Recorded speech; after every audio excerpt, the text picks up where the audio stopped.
수요 예배 말씀 본문입니다. 사도행전 16장 30절 31절. 우리 믿음으로 함께 읽겠습니다.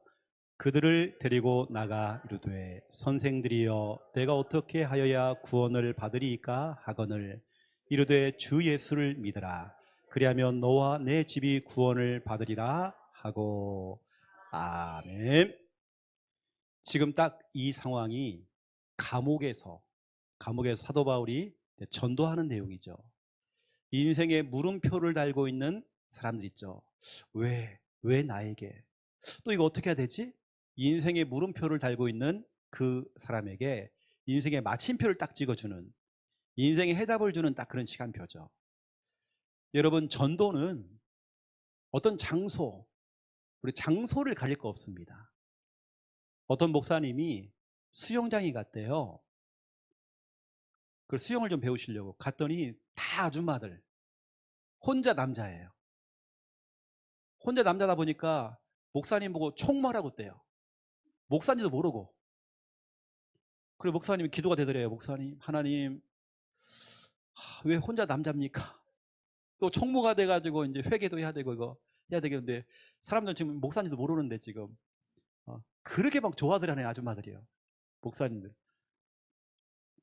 그런데 이유가 있는 거예요. 여러분, 수영복만 입고 있어도 그 안에 대상자가 있더래요. 거기서 복음 전해갖고 영접시켜가지고 교육화시키고. 여러분, 목욕탕가도 있습니다. 홀라당 다 벗고 있어도요 그 안에 있다니까요, 여러분요. 그 오늘 제목 뭐냐면 내가 있는 곳이 선교지. 그렇죠?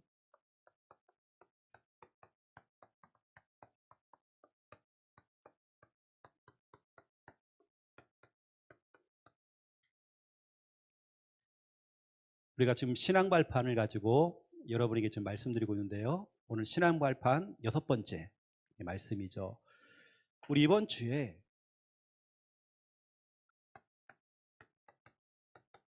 우리는 하나님의 찬스, 하나님 찬스죠.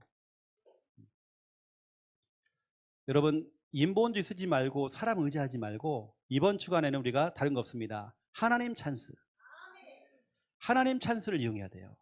이게 바로 기도죠. 기도.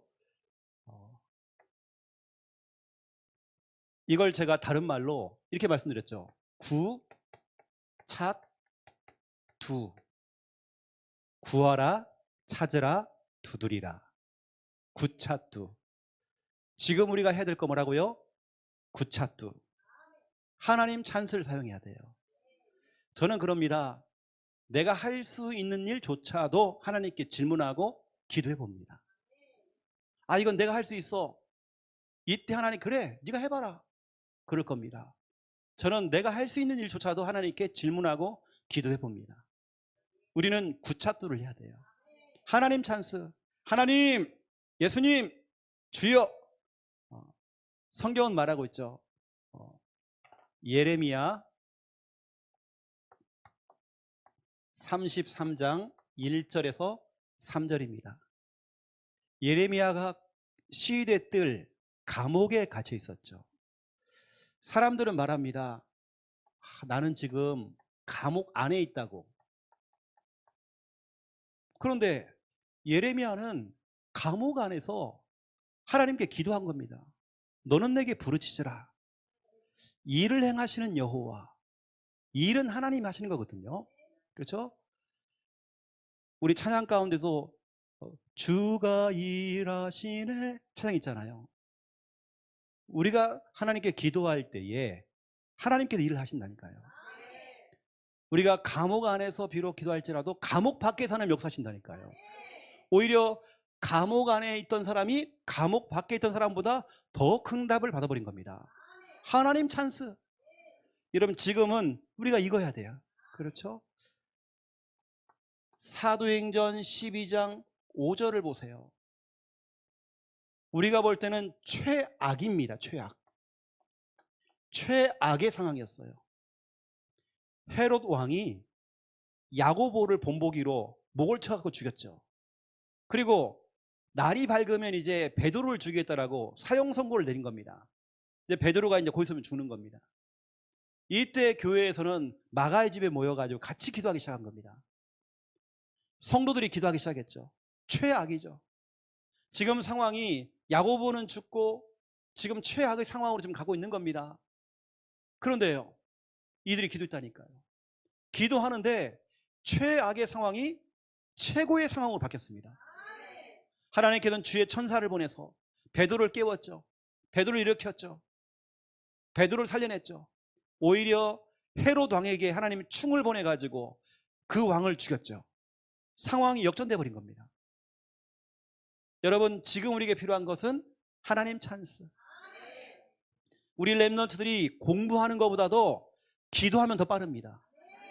여러분이 1시간, 10시간, 100시간 공부하는 것보다도 하나님께서 여러분에게 10배의 지혜와 10배의 총명함을 주시면 훨씬 빠르다니까요.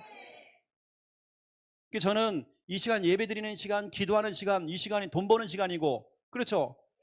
내가 정말 똑똑해지는 시간이고, 예배 성공이 모든 것 성공이요, 내 인생 성공이요. 그렇죠? 여러분, 지금 다른 거 없습니다.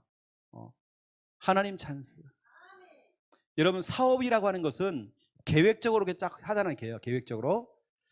건물을 짓는 사람도 계획적으로 탁탁 도면을 그리고. 그런데 목회라고 하는 건 다르더라고요. 목회는 계획대로 안 되더라고요. 그래서 저는 무계획입니다. 계획이 없어요.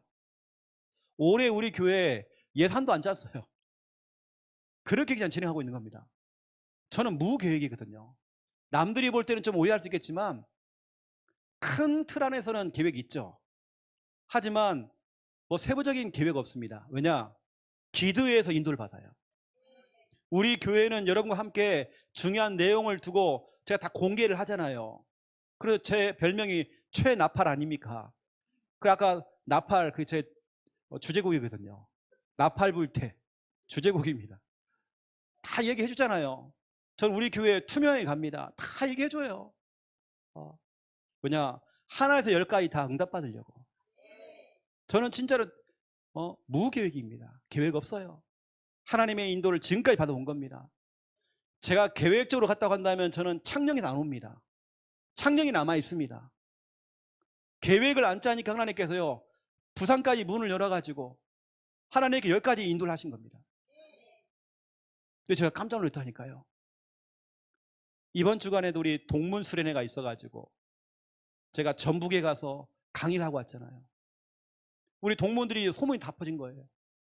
어떻게 저렇게 창령을 놔두고 또 새롭게 개척을 하냐는 거죠. 쉽게 말하면 우리 교회에요, 주가가 확 올라간 겁니다. 어떻게 담임이 나가서 개척을 하냐는 거예요. 뭐냐? 무계획이니까. 제가 계획을 잡았으면 못 나온다니까요. 부목사들을 보내죠. 그래, 보내려고 했더니 안 간대, 부목사들이. 그러면 내가 나와야지 어떻게 해요? 그래서 제가 사임을 했잖아요. 왜냐? 내가 계속 거기 있으면 아무리 거기에 부목사님을 담임으로 세워도 내가 거기 이름이 남아있으면 그래도 그분은 담임이 아니라 제 눈치를 봐야 됩니다. 제가 아예 사임을 해버려야 돼, 그냥. 그래, 마음껏 하시죠, 본인이. 그래서 제가 일체 전화도 안 해버리고 이제. 왜냐? 그분이 정말 인도를 받을 수 있도록 해나가는 겁니다. 그게 더 응답받고 있더라고요. 이렇게 잘하고 있더라고요. 이제 그런 부분 가운데에서 여러분, 오히려 무계획이 하나님의 인도받기 너무 좋아요. 여러분이 여러분 계획을 다 잡아놓고 하나님께 막 매달리잖아요. 하나님 막 응답해달라고 막. 어떨 때는 밥 굶어가면서 막 금식하면서 하니까 하나님께서요, 저러다 죽는 거 아닌가 싶어갖고 조금 응답 줘버리고 이렇게. 우리는 그런 거 없습니다. 다 인도받습니다. 앞으로 우리 교회에 또 새 성전 또 응답 받으잖아요. 그것도 진짜 우리 무계획이거든요. 내가 어디로 가야 되겠다 이런 거 없습니다. 요즘은 우리 교회가 이슈가 돼가지고요, 외부에 있는 목사님들이 전화 오셔가지고, 특히 부산에 있는 목사님 전화 오셔가지고요, 저 명지 쪽에 한번 교회 한번 세워보라는 거예요. 거기 이제 신공항 들어오고 막 거기 앞으로 엄청난 막 단지가 막 들어온다고 막 정보를 막 주더라고요. 내가 가만히 있어도 막 정보가 들어와요. 왜? 우리 교회 막 성장하니까요. 다른 교회는 점점 축소가 되고 있어요, 지금요. 점점 작아지고 더 축소하고 다 잘라내고 막 이렇단 말이에요. 지금 큰 교회도 지금 교육자 다 내보내고 지금 이런 상황이란 말이에요. 우리 교회는 더 막 구하고 있는데, 저는 진짜로 하나님 인도, 여러분 어느 때는 무계획이 맞습니다. 기도하면 돼요. 하나님 찬스. 우리 렘넌트들 어릴 때부터 하나님 찬스 사용해야 돼요. 하나님께 지혜를 구하라니까요. 하나님 꾸짖지 아니하시고 주신대요. 야야 민재야, 오늘 너 똑바로 해라, 똑바로요. 이러지 않고 하나님께서 꾸짖지 아니하시고 하나님께 좋은 것으로 주시겠대요.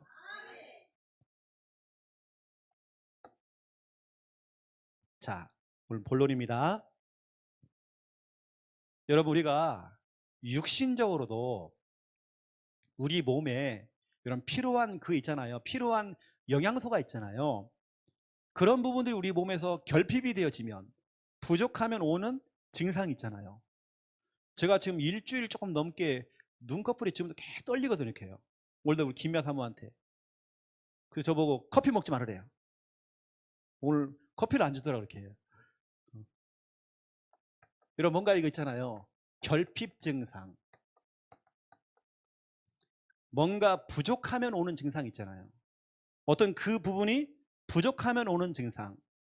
제가 영적인 부분을 얘기하는 겁니다. 비타민도 어떤 한 부분이 부족하면 뭐가 오잖아요. 그렇죠? 이것처럼 우리 몸에도, 우리 영혼도 결핍이 되어지면 오는 문제가 있단 말이에요. 그게 뭐냐면 첫 번째 1번 복음의 말씀이죠. 그냥 말씀이 아닙니다. 복음의 말씀.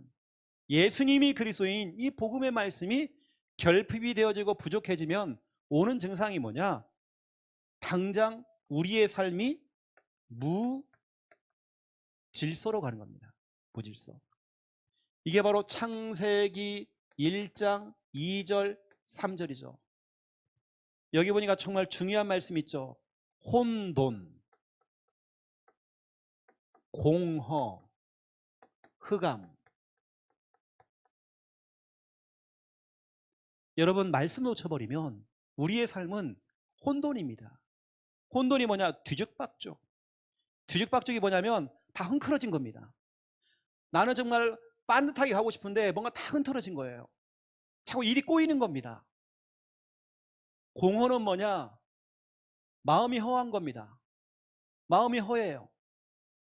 그래 다른 걸 찾겠죠. 마음이 공허하니까 술을 찾고 여자를 찾고 도박하겠죠.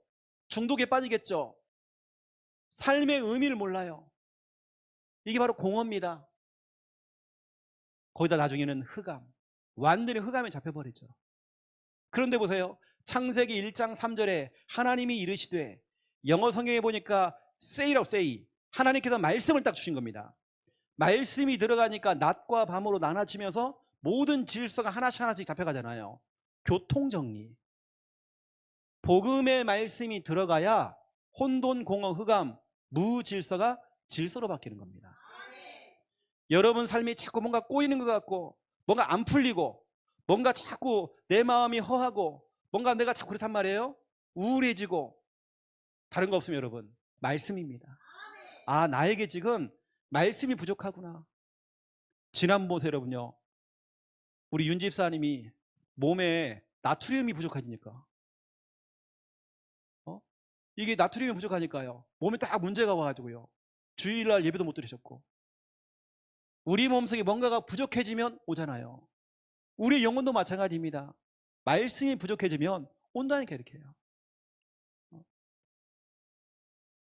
여러분들이 한 달 정도만 말씀 안 듣고요, 여러분 다 제거해 놓고 딱 있어 보세요. 그러면 여러분의 상태가 완전히 여러분의 인생이요, 황폐해지고. 우리 교회 나오는 한 청년처럼 오랫동안 그 상태가 돼버렸거든요. 그나마 우리 교회 오면서 우리 상권이가 많이 정말 좋아했잖아요. 지금. 그렇죠? 이겁니다.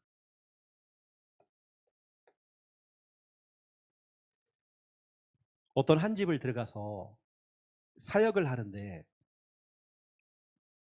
와, 김여사하고 저거 정말 깜짝 놀란 겁니다. 집 자체가 쓰레기장이었어요. 그래서 우리가 몇 번을 치워줬잖아요. 쓰레기가 안방에 무릎까지 올라와 있어요. 완전히 엉망인 겁니다. 청소를 해도 안 돼요. 뭐냐, 그 상 또 돌아가는 겁니다. 그 과정에서 말씀 운동을 딱 시작한 겁니다. 희한하죠? 말씀 운동이 딱 들어가니까 자기들이 그게 보이는 거, 이제 치유가 되는 겁니다. 그러면서 청소를 하기 시작해요. 나중에 갔더니 너무 깨끗한 거예요.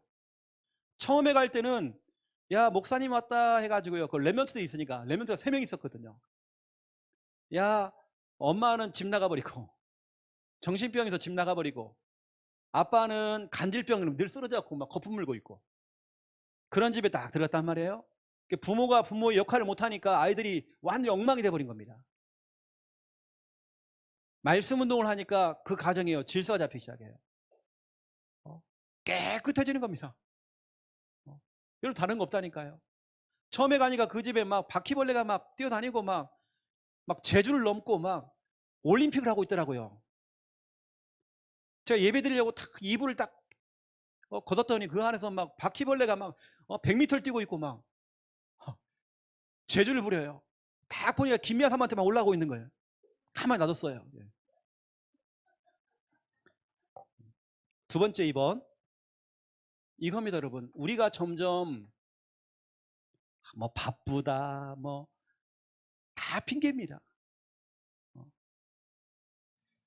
여러분, 진짜 기도 여러분, 기도가 결핍이 되어지면 오는 게 있습니다. 여러분, 기도를 멈추기 시작하면, 기도가 점점 사라지면 오는 게 있습니다. 그게 뭐냐면 마귀의 틈입니다. 정말 반드시 이것은 기도가 부족해지면, 기도가 멈춰버리면 이거 온단 말이에요. 그래서 우리 공부하는 우리 랩런트들, 또 우리 사업을 하는 분들, 또 사업을 준비하고 있는 분들 너무 중요하죠. 저는 사업을 아무리 잘 준비한다고 해서 그 사업이 잘 되느냐, 아니라 생각하거든요. 진짜 우리에게 필요한 건 하나님의 찬스고, 진짜 우리 진짜 이거밖에 없습니다. 기도밖에 없습니다.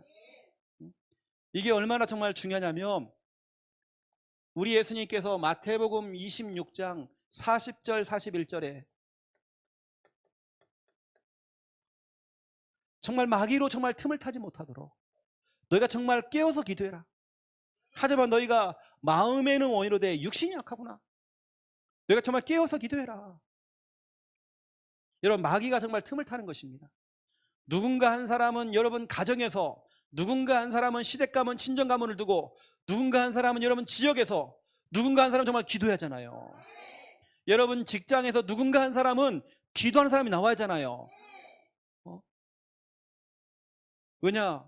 기도가 멈춰버리면, 기도는 등불이잖아요. 등불이 꺼져버리면 어둠이 몰려오는 겁니다. 여러분, 너무나 중요하죠. 마귀의 틈.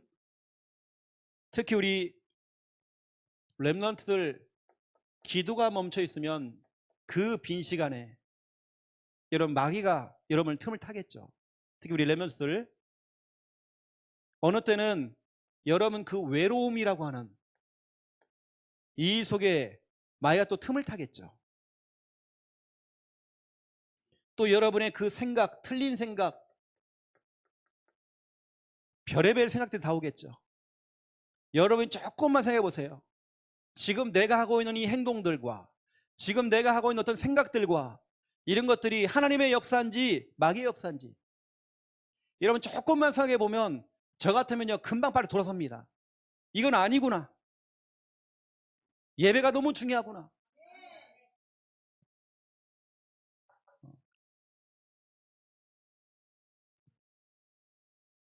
그 어떤 사람들은 소 귀에 경을 읽듯이 얘기도요 못 알아먹어요. 진짜 여러분 이게 결핍되어지면 진짜 마귀로 하여금 막 틈을 탈 건데, 우리 광수가 인생을 착실하게 살아 지금까지 온 거 아니에요. 어머니의 그 눈물의 그 기도 때문에 저 손씨 가문이 지금까지 온 거예요. 지금까지 진짜 몰라서 그러는데 자신놈들은 모른다니까. 자기가 내가 잘 살아가지고 내가 지금까지 잘 이렇게 해왔으니까. 절대 그렇지 않습니다. 부모님의 그 기도의 배경, 교회의 그 기도의 배경, 이거 진짜 무시 못하는 겁니다. 그것조차 정말 멈춰버린다 한다면 우리 가정과 가문 속에 마이가 틈을 타겠죠.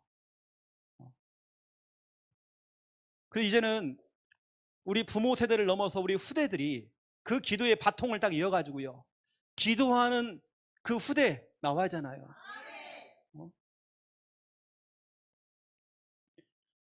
어떤 딸이 엄마 때문에 상처를 받은 거예요. 왜 상처를 받냐면 우리 엄마는 맨날 뭐 교회가 산다고, 가만 보니까 용돈 주면 교회다가 다 갖다 바친다고. 이 딸이 어릴 때는 교회를 다녔는데 교회를 안 나가버리는 거예요. 근데 이 어머니가 몸이 아파서 결국에는 돌아가셨어요. 어머니 유품을 딱 정리하는데 거기에요, 자녀를 두고 기도했던 기도문이 딱 나온 거예요. 엄청나게 나온 거예요. 그 책자가 나온 겁니다. 이걸 보고 그 딸이 펑펑 울었대요. 진짜 하나님의 은혜가 임한 거죠. 나는 지금까지 내가 잘 살아서 지금까지 온 줄 알았는데 하나에서 열까지 우리 엄마가 그렇게 기도를 많이 했구나. 내가 임신했을 때, 내가 애를 낳았을 때, 애를 육아할 때 우리 엄마는 계속 기도했구나. 그걸 보고 펑펑 울었다는 거예요. 근데 그 내용 가운데 보니까 그 엄마의 기도 제목, 성전건축. 그 딸이요, 장례를 치른 이후에 장례금과 어머니 집을 팔아가지고요, 그걸 다 헌금했대요. 100%. 그게 바로 서울 예원교회에 이번에 성전 건축할 때에 나온 이야기입니다. 한 딸이 완전히 회심을 했어요. 그렇구나, 내가 뭔가 잘해서, 내가 뭔가 이렇게 열심히 해서. 우리 하원이가 이번에 운전 시험 받고 100점 맞았거든요. 국가고시에서. 지가 잘해서 하는 거 아니거든요. 진짜로 기도의 배경에는. 우리 자녀들은 진짜 그런 거 알아야 됩니다. 정말 철이 안 들어가지고요. 어느 때는 막 부모를 무시하잖아요. 부모님은 여러 번 가르치려고 못 배운 거예요. 무식한 줄 알아요, 부모가.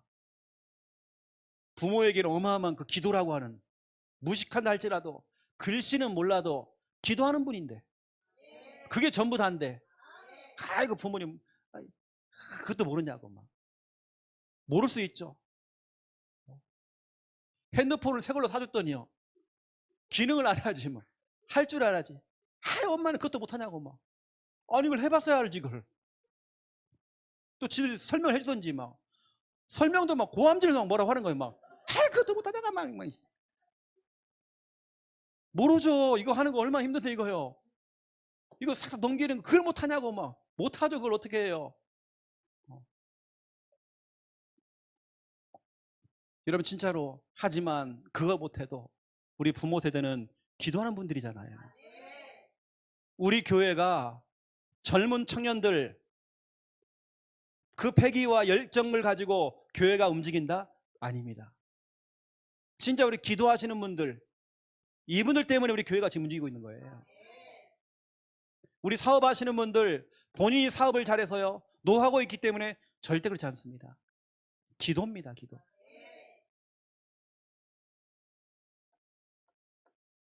세 번째, 전도죠. 여러분, 전도가 결핍이 되어지면, 부족해지면 오는 게 뭐냐면 사람은 점점 무능해집니다. 여러분 너무 잘 알고 있는 사도행전 8장에 에디오피아 내시가 나왔죠. 성경에 보니까 그 에디오피아 내시가 복음을 듣고, 예수 그리스도 복음을 듣고 그 나라에 들어갔어요. 지금도 여러분 에디오피아에 보면 세계 유산 있잖아요. 문화유산에 보면 에디오피아에 아주 유명한 옛날 동굴 교회들이 있어요. 동굴에 들어가 있는 교회들이 많습니다. 그때 그 내시를 통해서 교회가 다 확산돼 버린 거예요. 근데 어느 날부터인가 지금 보세요, 에디오피아가 모슬림으로 바뀌었죠. 복음이 사라지고 전도가 사라져 버린 겁니다. 6.25 때만 해도 에디오피아는 강대국이었습니다. 우리나라에 참전을 했다니까요. 그 나라가 모슬림으로 바뀌면서 가난해지고 나라가 무능해져 버린 겁니다. 세계 최고의 기아가 많아요. 아이들이 정말 굶어 죽고 있어요 지금. 왜죠? 전도가 멈춰버리면 우리 개인도, 여러분 가정도, 교회도 무능해집니다. 여러분, 교회는 전도해야 돼요. 전도 방향으로 가야 돼요. 여러분의 삶의 방향이 전도, 세계복음화 이거 돼야 됩니다. 아니면 교회는 자꾸 무능해진단 말이에요. 그래서 너무나 중요한 사도행전 11장 19절에서 30절입니다. 안디옥 교회 보세요. 교회는 이제 막 시작했지만 개척교회였지만 이 교회는 전도하는 교회, 선교하는 교회가 된 겁니다. 여러분, 말씀 가운데 보면 여러분 깜짝 놀랄 만한 말씀이 있어요. 사도행전 11장 한번 보시면 28절, 천하에 큰 흉년이 왔다. 천하라고 하는 것은 이 한 나라만 그러는 게 아니라 전 세계에 지금 큰 흉년이 온 거예요. 경제 위기가 찾아온 겁니다. 천하의 큰 흉년, 그냥 큰 흉년 그렇지 천하의 큰 흉년, 이건 엄청난 경제 위기가 온 겁니다. 그런데 전도 선교했던 이 안디옥 교회는 큰 흉년하고는 상관없었어요. 오히려 교회를 세웠습니다. 선교사를 파송했습니다. 본 교회였던 예루살렘 교회에 헌금을 보냈잖아요. 전도 선교는 지출이 아니라 수입입니다. 여러분, 진짜 다른 거 없어요. 전도가 사라져버리면 교회는, 우리 개인은 무능해집니다. 전도 그치면 안 돼요.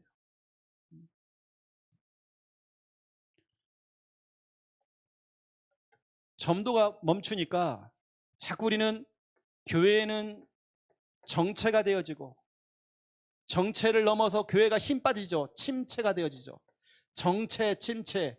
나중에는 교회가, 요즘 한국의 수도권에요 1년에 5,000개 교회가 문을 닫는데요. 내 주위에도 지금 우리 교단 안에 많은 분들이 문 닫고 있습니다. 우리 교단도 지금 해체, 문을 닫고 있단 말이에요. 여러분, 전도를 멈추면 정체, 침체, 해체, 이쪽으로 간단 말이에요 지금요. 그 우리 교회는 정말 전도하는 교회 돼야 됩니다. 전도 때문에 전 성도가 똘똘 다 뭉쳐야 되는 거예요.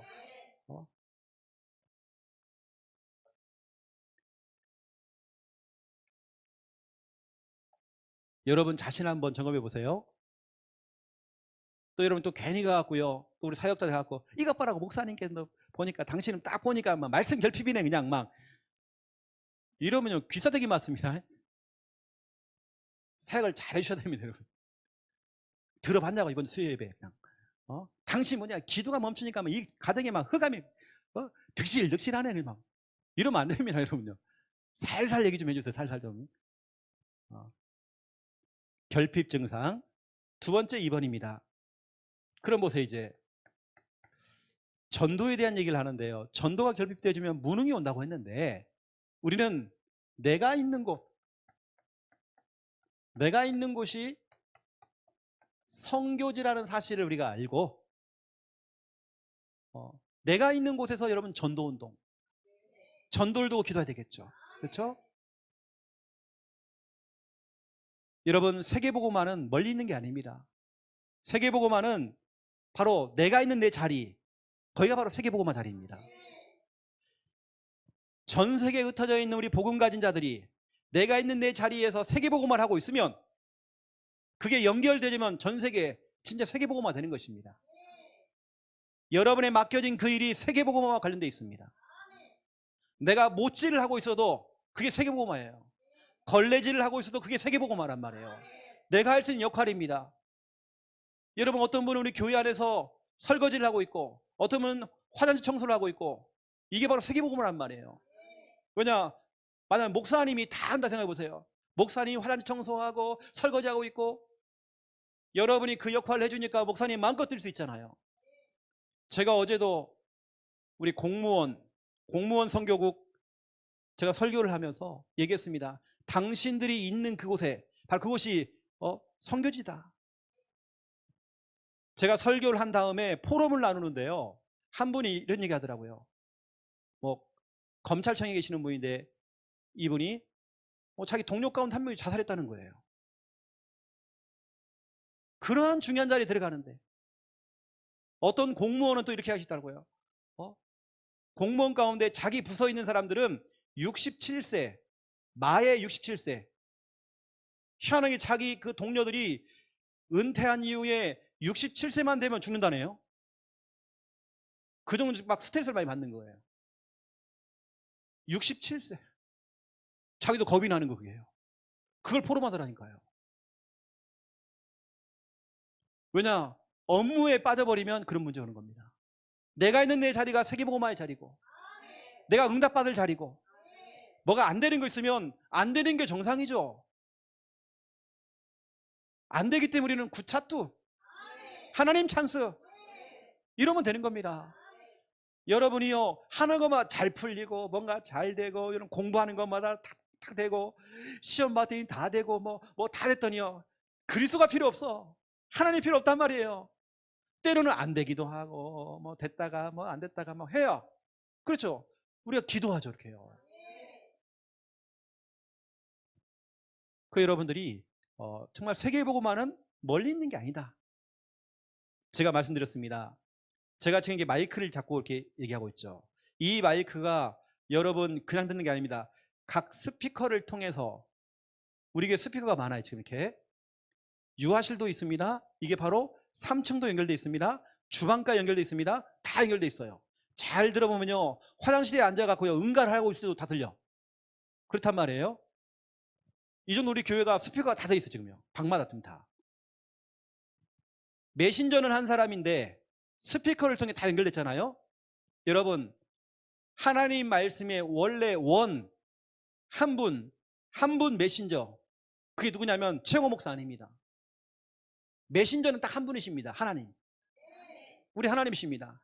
그러면 우리 주의 종들은 뭐냐? 스피커들입니다. 여러분도 스피커입니다. 하나님의 말씀을 받고 여러분이 있는 현장 속에 스피커가 돼가지고 전달해 주는 겁니다. 여러분 이야기를 하는 게 아니라 하나님 말씀을 전달해 주는 스피커들. 이런 스피커들이, 하나님의 스피커들이 전 세계 1천만 유언, 이 스피커가 쫙 깔려버리면 세계복음화는 되는 것입니다. 여러분은 하나님의 스피커라고 하죠. 유 목사님이 집회할 때에 집회 일정을 갖다가 영어로 딱 번역을 하잖아요. 그러면 유 목사님 강사를 갖다가 메신저라고 안 합니다. 스피커라고 합니다. 거기에 영어로 스피커 돼 있어요. 스피커. 유 목사님은 스피커예요. 최영호 목사도 스피커입니다. 여러분도 여러분 각자 현장 속에서 여러분 자녀에게 말씀을 전달하는 하나님의 스피커. 맞죠? 우리 렘넌트들은 앞으로 여러분 전문성을 가지고 하나님 말씀을 전달하고 복음을 전하는 하나님의 스피커. 이런 스피커들이 많아져야잖아요. 지금 세상의 소리들이 많잖아. 막 세상 소리, 틀린 소리도 너무 많잖아 지금요. 근데 우리가 각자 현장에서 우리가 스피커가 되다. 그래서 제가 어제 공무원 선교국 강의할 때 당신들이 하나님의 스피커다. 봐라, 당장 어쩌면 그 검찰청에도 동료가 그 높은 자리에 올라갔는데도 자살하고. 우리가 정말 스피커 역할을 해줘야 돼요. 내가 있는 자리가 바로 선교지죠. 그렇죠? 멀리 갈 거 없습니다.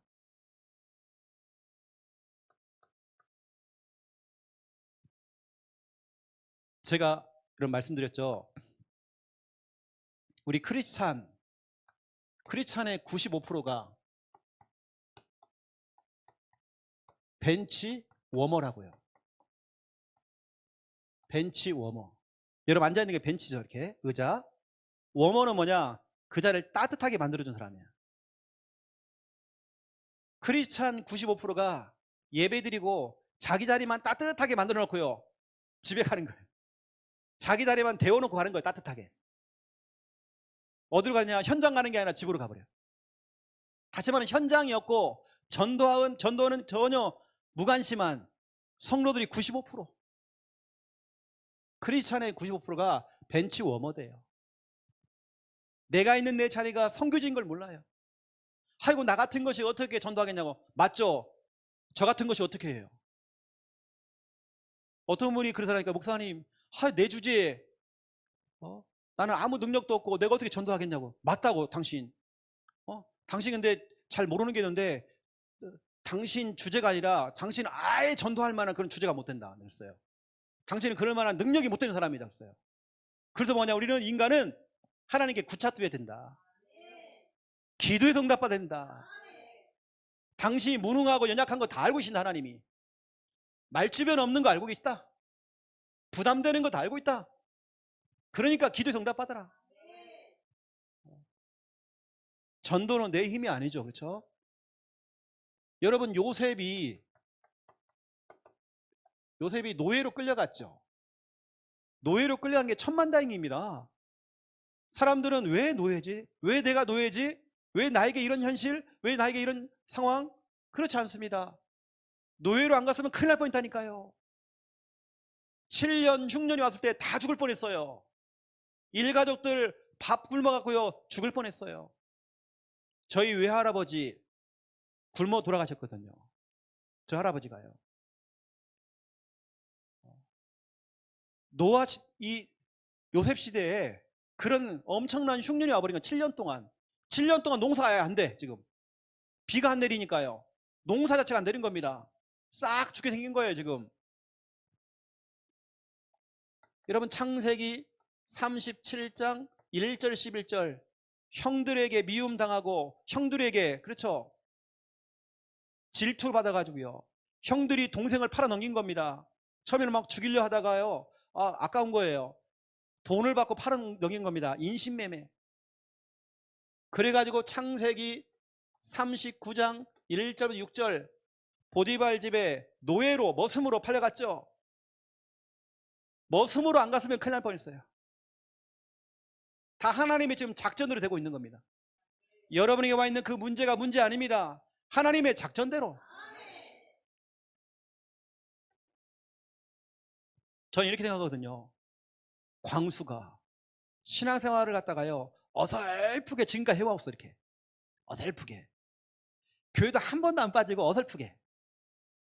그러면 광수하고 저하고는 못 만납니다. 어설프게 교회 다니고 있겠죠. 때로는 교회 갔다가 안 갔다가 막 이랬겠죠. 근데 중학생 이후부터는 교회를 안 가버렸어. 저희가 교회가 어디 있냐, 멀리 있는 것도 아니에요. 자기 집 밖에 나오면 바로 옆에가 있어. 교회가 안 가요. 자기 모교회가 있는데도 안 가. 발로 차도 안 가요. 그런 애가요 하나님의 은혜를 받았고 창녕까지 와버린 거야. 부산에서 창녕까지 와요. 차라리 어설프게 하는 것보다도요 탁 멈춤이 나와요. 그냥 완전히 무너져 버려야 돼. 다 하나님의 작전대로 지금 다 작전 속에서 하는데, 창녕에 한번 왔다가요 찬양에 확 뒤집힌 거예요. 얘가요 찬양 듣고 얘가 확 뒤집힌 거예요. 변화를 받아가지고 지금까지 여기 오게 된 겁니다. 옛날에 그 광수 형이요 명수가 하는 말이에요. 와, 광수 많이 바뀌었네. 무슨 금요일날 부산에 창녕까지 간다고. 금요 철야예배를. 이 옆에 가방 큰 거 메고요 쓰레 빠지고 이렇게 와요. 들 보면 왜 그래? 저기 바뀐 거예요. 여러분 자녀가 어설프게 하는 것보다도요 차라리 좀 잠깐 쉬었다가, 하지만 쉬는 거 아닙니다. 하나님 작업하고 있습니다. 하나님의 작전이 되고 있어요. 나중에 보세요. 창세기 50장 20절 21절, 요셉이 나중에 포럼하잖아요. 형들이요, 이거 보세요.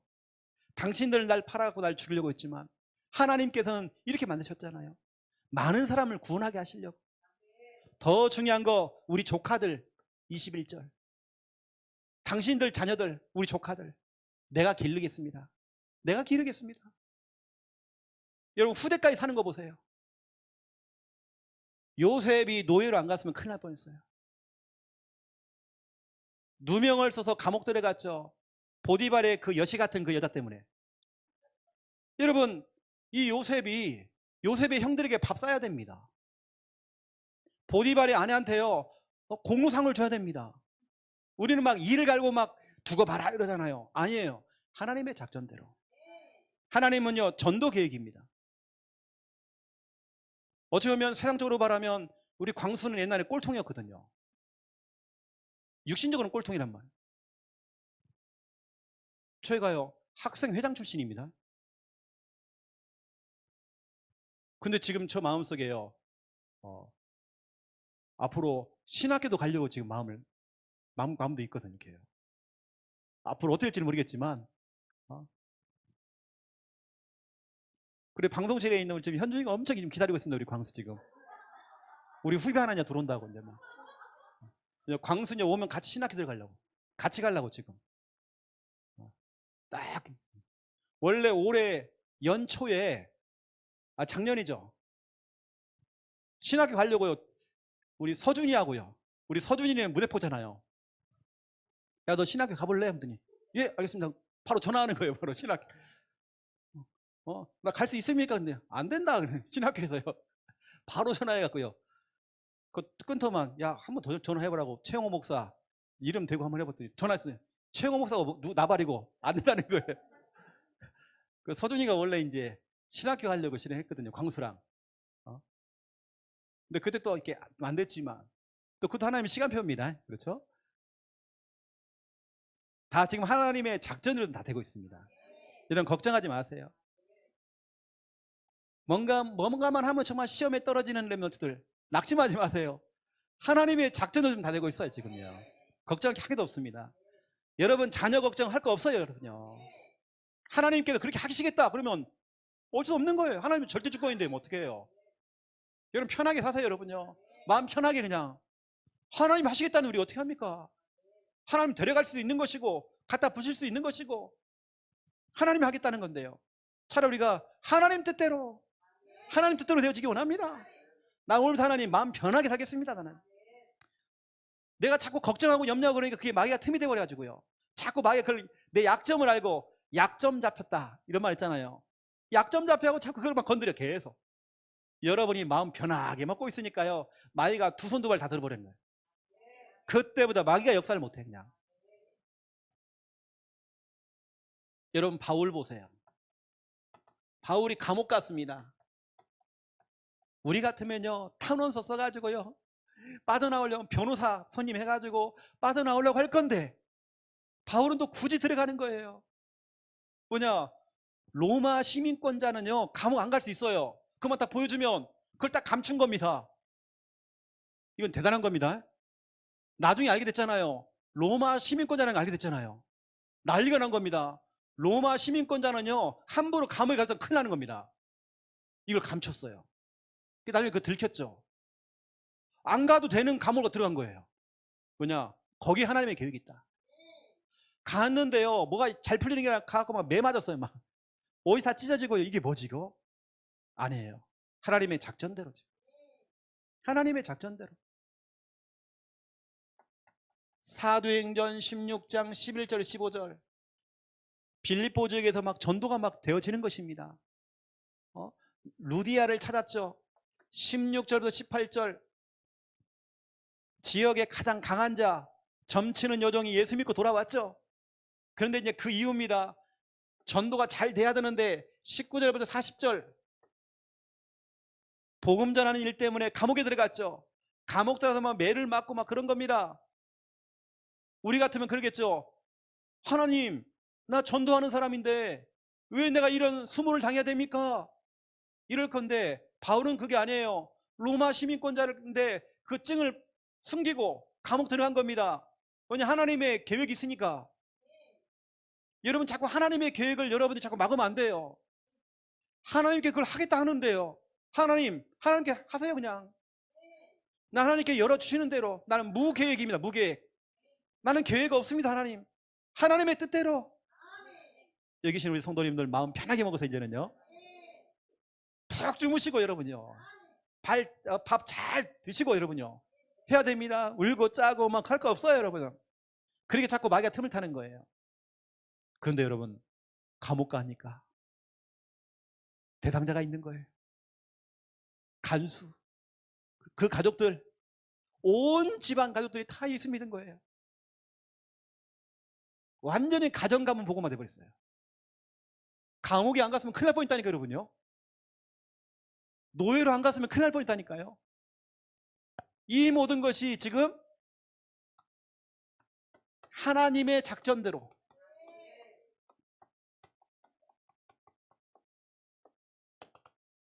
우리 광수가 어설프게 지금까지 신앙생활을 왔다면 이건 진짜로요. 이게 지금 신자인지 불신자인지 이게 구분이 안 될 겁니다, 지금요. 근데 저 아이가요, 완전히 막 극과 극이잖아요. 막 교회 안 갔다가 막 하나님이 완전히 변화시켜가지고 다맥스에서 사건이 와가지고요. 하나님이 딱 변화시켜버린 거예요. 난 지금도 잊지 못하는 게 있습니다. 우리 광수가 저한테 다 편지를 썼어요. 장문의 편지요. 그런데 반절은 해석이 안 되어져요. 글씨가 너무 작아, 이딸은. 띄어쓰기가 다 틀려가지고 이렇게 잘 모르겠어, 잘. 근데 내가 너무 감동인 게 있어요. 일단은 목사님 사모님 만나기 너무 자기는 너무 행복하고 너무 감사하고 대략 그런 내용 같아요. 내가 다 내용을 잘 모르겠어요. 글씨를 너무 작게 써가지고 내가. 나 진짜 하나님의 작전대로 다 하게 되고 있는 것 같아요.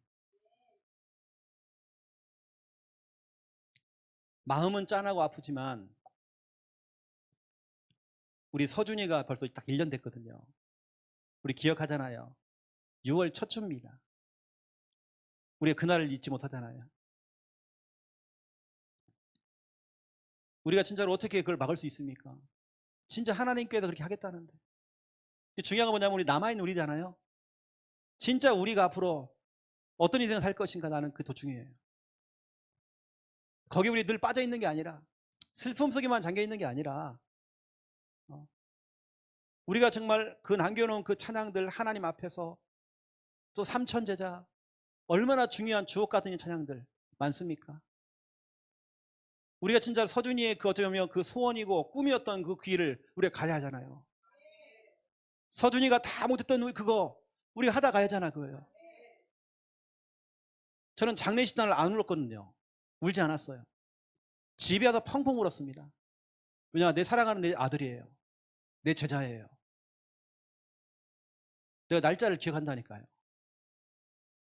딱 1년 됐어요, 벌써요. 여러분, 우리에게 주어진 그 시간들, 여러분이 주어진 시간이 많지는 않습니다. 그렇죠? 그 상처에 묶여있고 과거의 그 상처에 내 발목이 잡혀가지고 늘 내가 더 이상 전진을 못하고 있고, 그걸 하나님이 원하는 게 아닙니다. 나는 모든 게 지금 하나님의 작전대로 지금.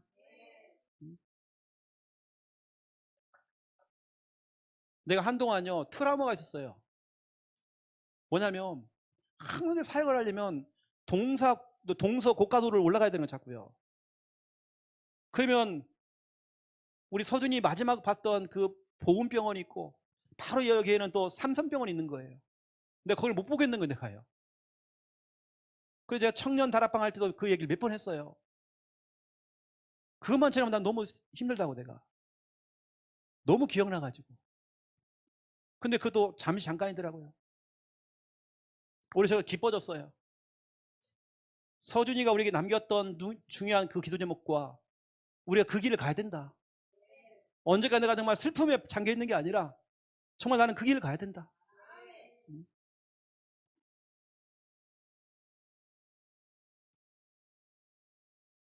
이번 주일이죠.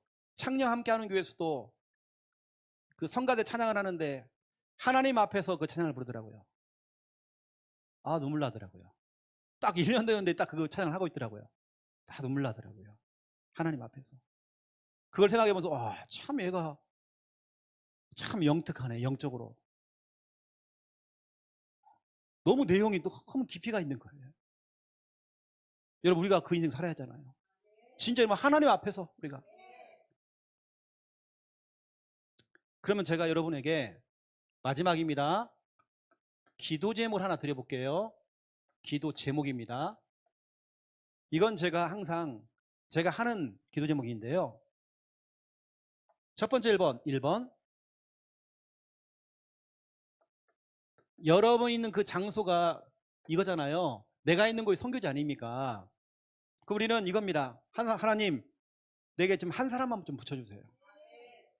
한 사람 제자. 두 번째, 그리고 그 사람과 함께 하나님 말씀 운동할 수 있는 한 장소를 좀 주세요. 한 장소. 이걸 보고 유 목사님은 거점이라고 그랬어요. 거점. 말씀 운동, 전도 운동할 수 있는 어떤 거점, 장소가 나와야 돼요. 정할 데가 없으면 차 안에서 해야 돼요. 아니면 카페에서 하면 돼요. 하나님 한 사람 한 장소를 좀 주세요. 여기에서 세 번째, 한 시스템 세워져야 돼요. 그 시스템이 뭐냐면 바로 다락방입니다. 내가 있는 내 직장에서, 내 현장에서 여러분 우리가 이 응답 받아야 돼요. 하나님 한 사람 한 장소 한 시스템. 하나님이 여러분을 거기에 보내신 이유가 있단 말이에요. 우리 민재는 중앙고등학교 졸업하기 전에 한 사람 남겨야 돼. 아니면 졸업하지 말으라고. 한 사람 한 장소 한 시스템을 두고 여러분 기도해야 됩니다. 여러분 그거 남겨야죠. 우리 이사 가실 분들은요, 한 사람 한 장소 한 시스템 남겨놓고 하세요. 적어도 한 제자 남겨야 됩니다. 우리 학생들은 졸업하려면 한 제자 남기세요. 남겨야죠. 여러분 남겨야 돼요.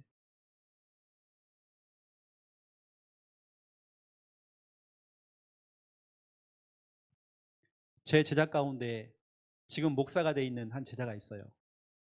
우리 교단이 아니라 타 교단에 있는, 우리 사모도 너무 잘 알아요. 틈만 나면 전화 와요. 어떻게 알고 그렇게 막 전화를 자주 해요.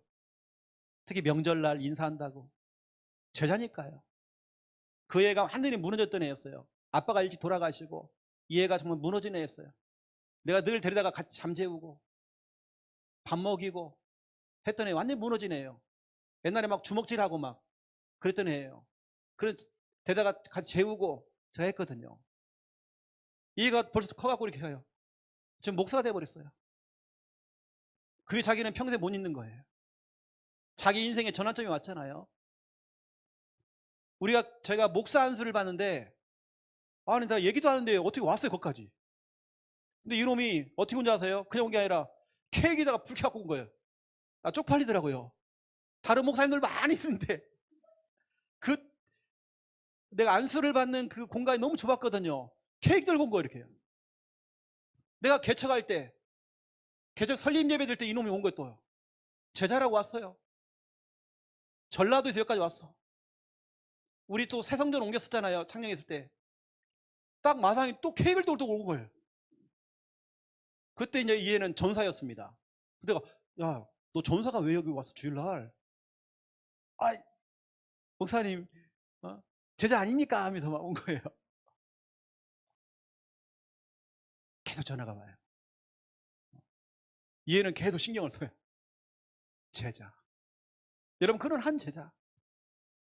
여러분의 인생에서 그런 제자 나왔다 그러면 여러분 인생이 성공한 겁니다. 오늘 여러분 좀 사람의 말은 여러분 조금 이렇게 딱 감추어지고 오늘 하나님 말씀 딱 잡아보세요. 혹시 나에게 어떤 것이 정말 결핍되어 있는지 한번 점검해 보세요. 제가 기도하고 오늘 말씀 마무리하겠습니다. 이제는 주 예수 그리스도의 은혜와 하나님 아버지의 극진하신 사랑하심과 성령님의 내주 인도 역사 충만하심이 귀한 언약 잡고 구차투하며 하나님 찬스 사용하며 참된 응답 누릴 하나님의 귀한 백성들 머리머리 위에 이제로부터 영원토록 항상 함께 계실지어다.